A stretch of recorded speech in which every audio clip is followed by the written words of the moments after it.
ఓం నమో వెంకటేశాయ. అందరికీ నమస్కారము. కార్తీక పురాణము 4వ అధ్యాయము దీపారాధన మహిమ.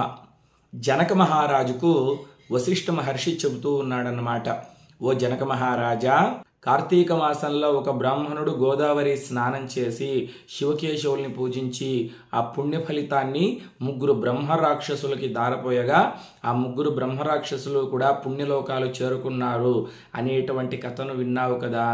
కార్తీక మాస మహత్యము అనేది చాలా గొప్పది అంటుంటే జనక మహారాజు అంటున్నాడు, ఓ వశిష్ఠ మహర్షి, మీరు చెబుతున్నటువంటి కథలు వింటూ ఉంటే నాలో ఇంకా వినాలి అనేటువంటి ఆసక్తి కలుగుతుంది.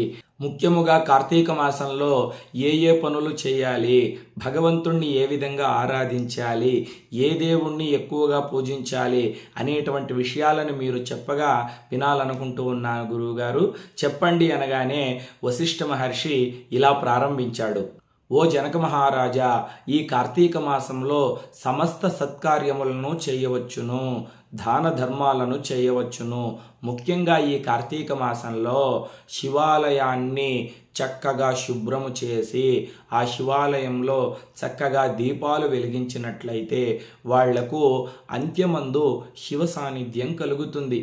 అంటే చూడండి, శివాలయాన్ని చక్కగా ఊడ్చి అలికి ముగ్గులు పెట్టి సాయంత్రం వేళలో శివాలయంలో దీపాలు వెలిగించినట్లయితే వాళ్లకు కైలాసంలో శివ సాన్నిధ్యం కలుగుతుందంట. విష్ణుమూర్తి దేవాలయాన్ని కార్తీక మాసంలో చక్కగా శుభ్రం చేసి తుడిచి ముగ్గులు పెట్టి సాయంత్రం వేళలో దీపాలు వెలిగించినట్లయితే అటువంటి వాళ్లకు వైకుంఠంలో ఒక నివాసాన్ని ఇస్తాడన్నమాట శ్రీమన్నారాయణుడు. కార్తీక మాసంలో దీపారాధన విశేషమైనటువంటి ఫలితాన్ని ఇస్తుంది. మరణించినటువంటి మన పితృదేవతలు నరకంలో ఉన్నా సరే ఈ కార్తీక మాసంలో విడిచిపెట్టకుండా 30 రోజులు కూడా శివకేశవులను తలుచుకొని దీపాలు వెలిగించినట్లయితే పితృదేవతలకు కూడా సద్గతులు కలిగి వాళ్ళు పుణ్యలోకాలు చేరుకుంటారని వశిష్ఠ మహర్షి జనక మహారాజుకు చెబుతున్నాడు. కానీ కార్తీక మాసంలో దీపారాధన చేసేటప్పుడు దీపాన్ని నేలపైన పెట్టి దీపారాధన చేయకూడదు. ఆ దీపం కింద తమలపాకు కావచ్చు, అరిటాకు కావచ్చు, లేదా ఏదో ఒక ఆకుని ఉంచి దాని మీద మాత్రమే దీపారాధన చేయాలి. దీపంలో ఆవు నెయ్యి పోసినట్లయితే సమస్త శుభ ఫలితములు కలుగుతాయి. ఆవు నెయ్యి దొరకనటువంటి వాళ్ళు నువ్వుల నూనెను పోస్తే దరిద్ర బాధలు తొలగిపోతాయి, అనారోగ్య సమస్యలు దూరం అవుతాయి. కొబ్బరి నూనె అయినా కూడా దీపంలో పోసి దీపారాధన చేయవచ్చు. అదేవిధంగా కొబ్బరి నూనె పోసి దీపం వెలిగించినా కూడా పుణ్య ఫలితం లభిస్తుంది. దీపారాధన చేసిన తక్షణమే ఆ దీపానికి చక్కగా పసుపు కుంకుమ పెట్టి ఒక పుష్పాన్ని కూడా సమర్పించాలి. పసుపు కుంకుమ పెట్టకుండా దీపారాధన చేయరాదు. ఎవరైనా చనిపోయినప్పుడు దీపం వెలిగిస్తారు కదా తల దగ్గర, దానికి పసుపు కుంకుమ పెట్టరు, ఒంటి ఒత్తి వేస్తారన్నమాట. అంటే ఒకే ఒత్తి వేస్తారు. కానీ కార్తీక మాసంలో మనం వెలిగించే దీపాల్లో కనీసం 2 ఒత్తులు లేకపోతే 3 ఒత్తులు ఉండాలి. ఒంటి ఒత్తి వేసి ఎటువంటి పరిస్థితుల్లోనూ దీపారాధన చేయకూడదు. దీనికి ఒక ఇతిహాసం ఉంది, చెబుతాను విను జనక మహారాజా అని వశిష్ఠ మహర్షి చెబుతున్నాడు. శత్రుజిత్ కథ. పూర్వము పాంచాల దేశాన్ని పాంచాల మహారాజు పరిపాలిస్తూ ఉన్నాడు. ఆయన ధర్మ సంపన్నుడు. ఆయనకు అష్టైశ్వర్యాలు, సకల సంపదలు అన్నీ ఉన్నా సంతాన భాగ్యం లేదు. అపుత్రస్య గతిర్నాస్తి అని మనకు పెద్దలు చెప్పి ఉన్నారు కదా. సంతానం లేనటువంటి వాళ్లకు మోక్షం లభించదు. ఆడపిల్ల కావచ్చు, మగపిల్లవాడు కావచ్చు, ఎవరో ఒకరు ఉండాలి.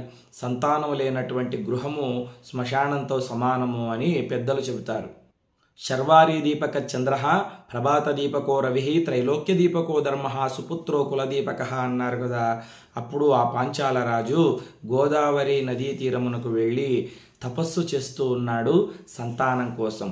అంతలో ఆ పాంచాల రాజు దగ్గరికి పిప్పలాదుడు అనేటువంటి ఒక మహర్షి వస్తాడన్నమాట.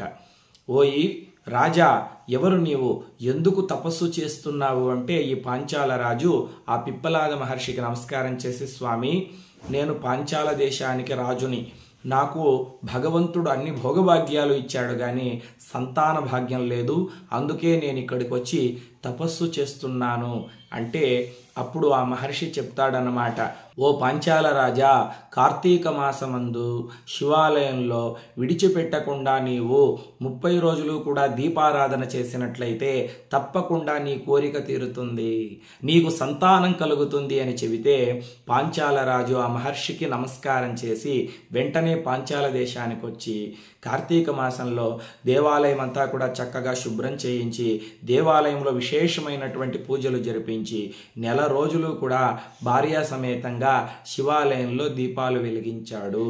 చక్కగా అన్నదానాలు చేశాడు. ఆ పుణ్య ఫలము చేత పరమేశ్వరుని అనుగ్రహం కలిగి పాంచాలరాజు భార్య గర్భిణి అయినది. ఆ మహారాజుకు చాలా సంతోషం అవుతుంది. శివానుగ్రహం చేత సత్సంతానం కలగబోతుందని చాలా సంతోషపడతాడు. ఆ మహారాణి నవమాసములు కూడా చక్కగా గర్భము మోసి పండంటి మగబిడ్డకు జన్మనిస్తుంది. ఆ బిడ్డ పుట్టగానే ఇక మహారాజు సంతోషానికి హద్దులు లేవు. ఆ రాజ్యంలో ఉన్నటువంటి పేదవాళ్ళందరినీ పిలిపించి చక్కగా వాళ్లకు పంచభక్ష పరమాన్నాలు భోజనములు పెట్టి గోదాన భూదాన సువర్ణదాన వస్త్రదానములన్నీ కూడా చేశాడు. పాంచాల రాజు తనకు పుట్టినటువంటి కుమారునికి శత్రుజిత్ అని పేరు పెట్టాడు. ఈ పిల్లవాడు క్రమేణా పెరిగి పెద్దవాడవుతున్నాడు. ఒకే కుమారుడు కాబట్టి చాలా గారాబంగా పెంచారు. అతడు కోరినటువంటి వస్త్రాలను తెచ్చిచ్చేవాళ్ళు, అతడు కోరినటువంటి బొమ్మలను కొనిచ్చేటువంటి వాళ్ళు. చక్కగా విద్యాబుద్ధులు నేర్చుకొని పెద్దవాడయ్యాడు. గుర్రం స్వారీ, కత్తి యుద్ధము, ధనుర్విద్య, గదాయుద్ధము అన్నీ కూడా నేర్చుకున్నాడు. కానీ యవ్వన ప్రాయంలో కాలు పెట్టగానే కామవాంఛతో ఆ రాజ్యంలో ఉన్నటువంటి స్త్రీలందరినీ కూడా బలత్కరించేటువంటి వాళ్ళు. పెళ్లి కానటువంటి అమ్మాయిలనే కాదు, పెళ్ళైనటువంటి వాళ్ళని కూడా బలత్కారం చేసేటువంటి వాడు. వాళ్ళ తరపున వాళ్ళు ఎవరైనా వచ్చి ఎందుకు ఇలా చేస్తున్నావంటే మహారాజు కొడుకు కదా, తన నడుములో ఉన్నటువంటి కత్తిని తీసి వాళ్లను నిర్దాక్షిణ్యంగా చంపేసేటువంటి వాడు. ఎంతోమంది ఆడపిల్లల జీవితాలని నాశనం చేస్తాడన్నమాట. శత్రుజిత్ ఎన్ని అన్యాయాలు చేస్తున్నా, ఎన్ని పాపాలు చేస్తున్నా తల్లిదండ్రులు కూడా చూసి చూడనట్లు ఉండేవాళ్ళు అన్నమాట. ఎందుకంటే లేక పుట్టినటువంటి కుమారుడు కదా, ఏమైనా అంటే మనల్ని విడిచి వెళ్ళిపోతాడేమో, లేకపోతే ఏ అఘాయిత్యమైనా చేసుకుంటాడేమో అని తల్లిదండ్రులు కూడా మౌనంగా ఉండేటువంటి వాళ్ళు. ఇక ఆ రాజ్యంలో ఇతన్ని ఎదిరించేటువంటి వాళ్ళు ఎవరూ కూడా లేరు. ఎవరైనా ఎదిరిస్తే కత్తి తీసుకొని వాళ్ళని చంపేసేటువంటి వాడు. ఒకరోజు ఈ ఇంద్రజిత్ గుర్రం మీద వెళుతూ ఉంటే ఆ దారిలో ఒక బ్రాహ్మణ కాంత కనిపించింది. ఆవిడ త్రిలోక సుందరి, రంభ, ఊర్వశి, మేనక, తిలోత్తములు ఆవిడికి సరిసమానం కాదంట. అంత రూపవతి. ఆవిడను చూసి ఈ పాంచాల రాజకుమారుడు అలాగే నిల్చుండిపోయాడు.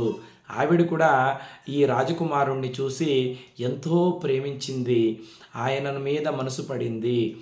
వెంటనే ఆ యువరాజు వెళ్ళి ఆమె చేయి పట్టుకోగానే ఆవిడ ఇక్కడ కాదు, నా శయనా మందిరానికి వెళదాం పదా అని వెంటనే తన భర్త లేని సమయంలో ఈ రాజకుమారుణ్ణి తన శయనా మందిరానికి తీసుకొని వెళ్ళి తన కోరికను తీర్చుకునింది.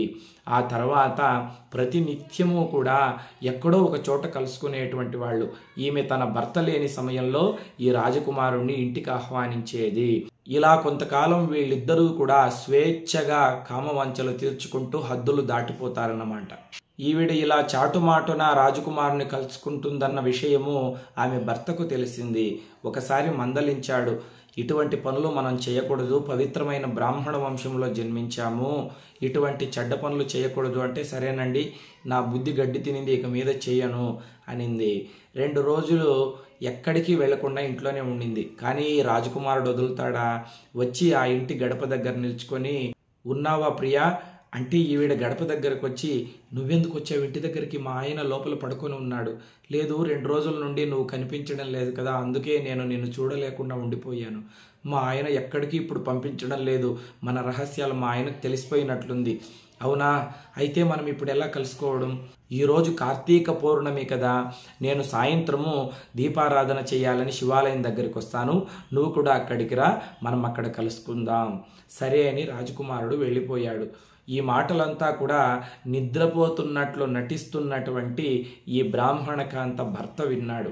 సరే, ఈరోజు ఇద్దరిని ఒకేసారి నరికేయాలని ఊరి బయట ఉన్నటువంటి శివాలయం దగ్గరకు వెళ్ళి ఆ శివాలయంలో గర్భగుడిలో వాకిలి వెనకాల కత్తి పట్టుకొని నిల్చుకొని ఉన్నాడు ఈ బ్రాహ్మణ కాంత భర్త. ఈ రాజకుమారుడు వెంటనే శివాలయం దగ్గరికి వస్తాడు. ఆవిడ కూడా చక్కగా ఆ శివాలయం దగ్గరికి వస్తుంది. ఇద్దరు శివాలయం దగ్గర ఒకరినొకరు కౌగిలించుకొని, వచ్చావా ప్రియా, 2 రోజుల నుండి నువ్వు ఎందుకు రాలేదు, మా ఆయనకు మన విషయం తెలిసిపోయింది, సరే ఏదైతే ఏంలే వచ్చావు, ఇక మనం సంతోషంగా గడుపుదామని మాట్లాడుకుంటున్నారు. అప్పుడు ఈ రాజకుమారుడు, ప్రియా, నీ అందమైనటువంటి ముఖారవిందం సరిగ్గా కనిపించడం లేదు, ఇక్కడ ఒక దీపం వెలిగిస్తే బాగా వెలుతురు ఉంటుంది, ఆ దీపపు కాంతుల్లో మనమిద్దరూ సంతోషంగా గడపవచ్చు అని ఆ దేవాలయం దగ్గర కొన్ని మట్టి ప్రమిదలు పడిపోయి ఉంటాయి కదా, ఆ మట్టి ప్రమిదను తీసుకున్నాడు. ఆ మట్టి ప్రమిదల్లో కాస్త నూనె మిగిలిపోయిందేమో, ఆ నూనెనంతా కూడా ఆ దీపంలో వేసి ఆవిడ చీర కొంగును కాస్త చించి ఆ దీపాన్ని వెలిగిస్తాడన్నమాట. ఆ దీపాన్ని వెలిగించిన తక్షణమే, ఆహా, ఈ వెలుగులో చాలా అందంగా కనిపిస్తున్నావు ప్రియా, ఇక ఆలస్యం చేయడం వద్దు, రా, నన్ను కౌగిలించుకో అంటూ ఉంటే వెంటనే ఆవిడ భర్త వచ్చి ఆవిడను పొడిచి చంపేస్తాడన్నమాట. ఈ రాజకుమారుడికి విపరీతమైన కోపం వస్తుంది. నా ప్రియురాల్ని చంపుతావా, ఒరేయ్ నిన్ను నేను చంపుతానని ఇతడు పొడి చేశాడు. నన్ను పొడుస్తావారా అని కత్తితో రాజకుమారుని పొడి చేశాడు. ముగ్గురు కూడా అక్కడ చనిపోయారు. చనిపోగానే వెంటనే యమదూతలు వచ్చి ఈ బ్రాహ్మణ కాంత భర్తను తీసుకొని వెళుతూ ఉన్నారు. దేవదూతలు స్వర్గం నుండి వచ్చి ఈ చనిపోయినటువంటి బ్రాహ్మణ కాంతను రాజకుమారుణ్ణి పుష్పక విమానంలో ఎక్కించుకొని తీసుకొని వెళుతూ ఉన్నారు.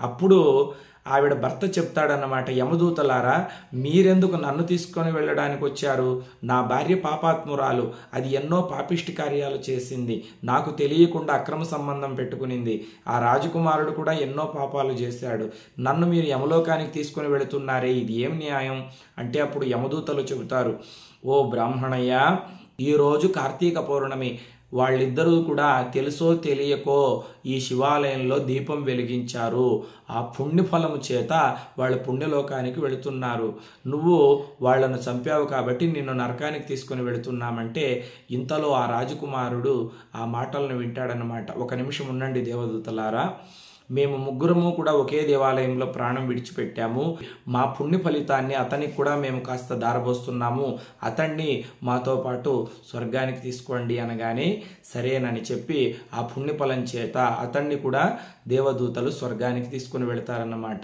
ఈ ముగ్గురు కూడా పుణ్యలోకానికి చేరుకుంటారు. విన్నావు కదా జనక మహారాజా, తెలుసో తెలియకుండానో కార్తీక పౌర్ణమి రోజు శివాలయంలో దీపం వెలిగించినటువంటి పుణ్యము చేత ఆ పాపాత్ములు కూడా పుణ్యలోకాలకు చేరుకున్నారు. ఇక విశేషంగా భగవంతుణ్ణి నమ్మి సేవించి పూజించి ఉపవాసంతో దీపం వెలిగిస్తే ఇంకా ఎంత పుణ్యం లభిస్తుందో ఒకసారి నువ్వే ఆలోచించుకో అని వశిష్ఠ మహర్షి జనక మహారాజుకు ఈ 4వ అధ్యాయాన్ని చెప్పి ముగించాడు. కాబట్టి తప్పకుండా మనము దగ్గరలో ఉన్నటువంటి శివాలయంలో కావచ్చు, విష్ణు దేవాలయంలో కావచ్చు దీపాలు వెలిగించి భగవంతుణ్ణి సేవిద్దాం. లోకా సమస్తా సుఖినో భవంతు. స్వస్తి.